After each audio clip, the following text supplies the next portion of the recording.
I was halfway through my coffee when my phone rang. Mom's name flashed on the screen. "Laura, honey," she said, voice tight, "have you been ordering food with your debit card?" I frowned, setting my mug down. "No." "Why?" I got an alert. 6 charges to a food delivery app.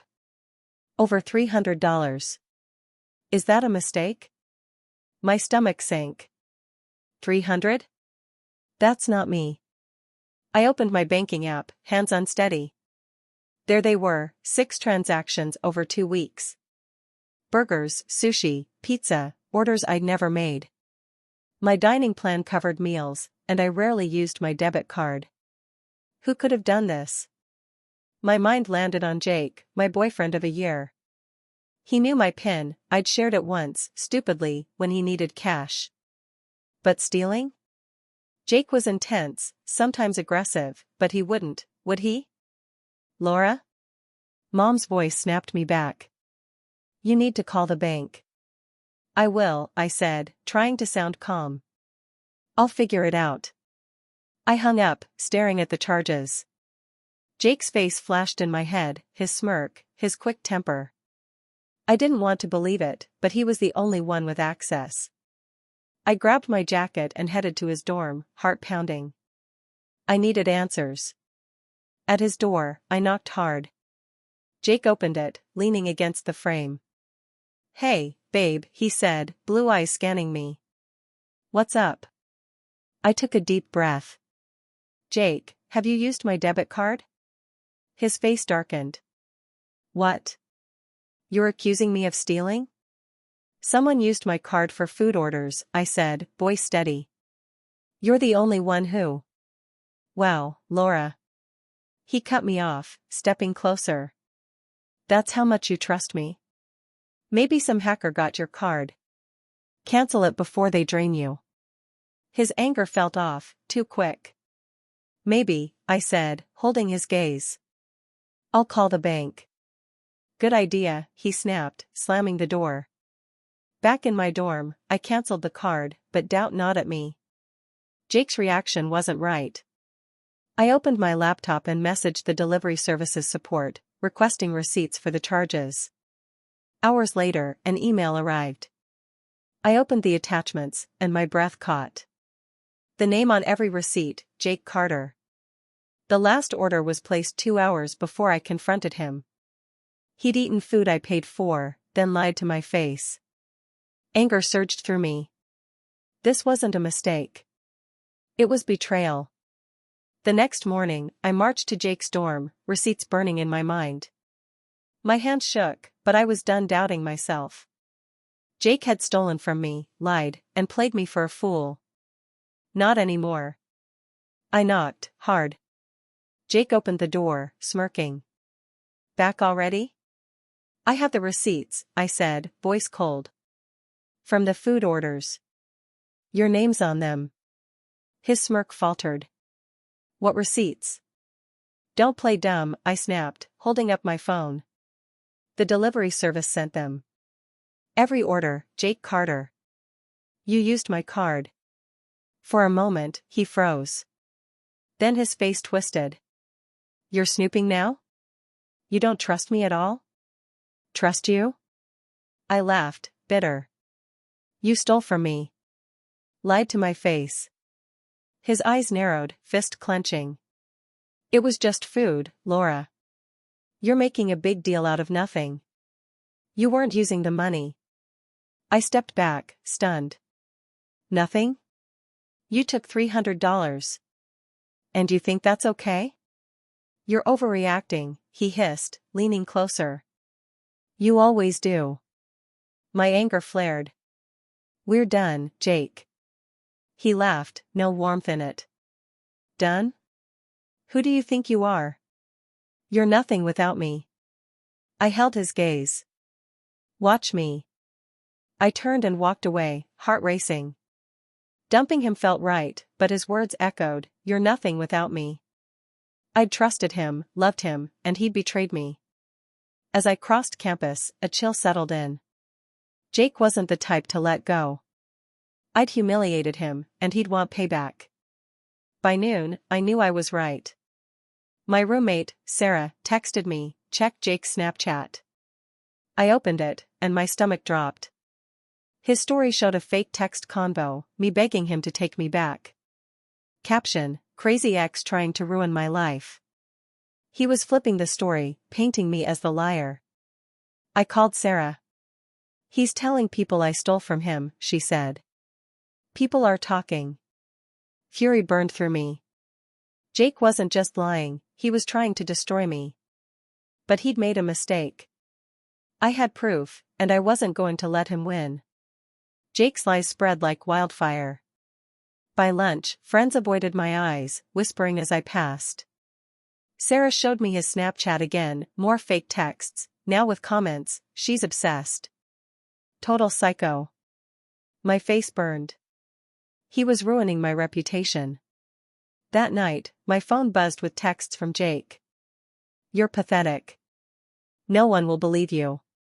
Then, at 4 a.m., you'll regret this." My stomach twisted.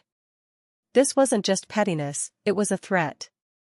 The next day, Mark, Jake's friend, texted me. "Jake's pissed you embarrassed him. Says you owe him.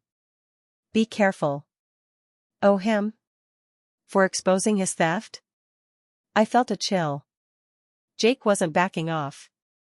At 3:47 a.m. the next night, I woke to a click, my dorm door handle turning. "Laura, open the door," Jake's voice hissed. My heart stopped. "I know you're in there." The handle rattled. I grabbed my phone, texting Sarah, who was at her boyfriend's. "Jake's outside my door. Won't leave." She replied, "Call security now." I dialed campus security, whispering, "My ex is outside my door. He won't leave." "Stay put," the officer said. "We're coming." For 2 agonizing minutes, Jake lingered. Then I heard voices. "Sir, step away." Footsteps faded. An officer knocked. "Miss, it's safe." I opened the door, shaking. Jake was gone, but his presence lingered like a shadow. The officer took my statement. "We'll ban him from your building," she said. "Report this to the resident director." I nodded, but fear mixed with my anger. Jake wasn't just spreading lies, he was stalking me. I couldn't ignore this anymore. He wanted me scared, but I wasn't going to cower. I'd fight back. I reported Jake to the resident director the next morning. "He's banned from your building," she said, and campus security issued a formal warning. "If he comes near you, call us." I exhaled, relieved. But that night, my phone buzzed with a bank alert, "Unusual login attempt detected." I opened my banking app, and my heart stopped. My savings balance, $14.82. My account, thousands of dollars, gone. I called the bank, voice shaking.